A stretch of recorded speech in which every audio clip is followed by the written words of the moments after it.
I haven't read 1984 since I was in the 8th grade, but we live in it now. I don't know what historians or philosophers are exactly defining when they talk about the great man view of history. But for me, I pretty much see it in terms of what people have called over the last few years Trump derangement syndrome. When you see a figurehead and you blame them for the trends, for the policy enactment, and you think, well, it's all on him or her, and we can get rid of this figure and everything's going to be all okay.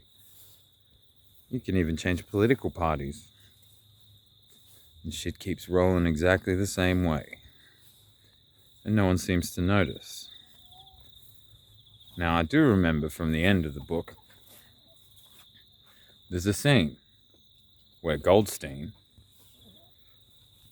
the supposed figure who's the greatest threat to the state, and Big Brother, who symbolizes everything the state stands for, shake hands in front of Winston, and he realizes it was all a game, and the forces are far greater than he thought, and nothing can make a difference. Well, change can be had, but not if you subject yourself to the great man view of history. I literally see people still thinking the world changed somehow in 2016.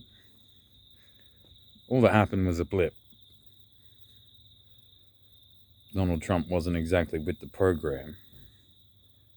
And as soon as that became obvious to the powers that be, he was too far outside of the lane, they just cut him off. Now, think what you like of the man. He says some great things, he says some dumb things, he appointed some terrible people, he enacted some poor policies, and some fantastic ones. He's making great big promises right now. Things I'd like to see happen, some of them. Some of them I do not like the sound of, but then again, it's hard to get context in this current day and age. What I can tell you is the way I see the great man view of history is that you're just setting yourself up for disappointment if you think that way. The deep changes that need to occur will not come through a single figure. The idea that a singular individual is going to save us is something that I think should only be reserved for the most devout religious people. I think those of us who want to deal with things in more concrete terms, and I'm not poo-pooing the religious folk right now. I kind of envy them these days.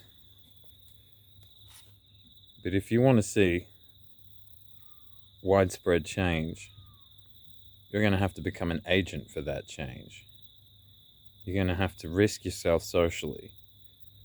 Point things out to people, no matter how uncomfortable it makes you or them. Point out to people that they're married to their ideas, and that those ideas aren't even their own ideas, but ideas they've been spoon-fed. And risk it all in the hopes of getting more people to join this great awakening we're all going through.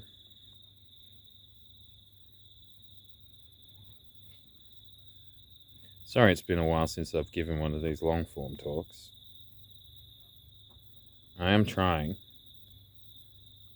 but I've also got bills to pay, and inflation's a real motherfucker at the moment, as I'm sure you're all very keenly aware, because most of the people who I presume to be watching my content don't find themselves in the top tax bracket.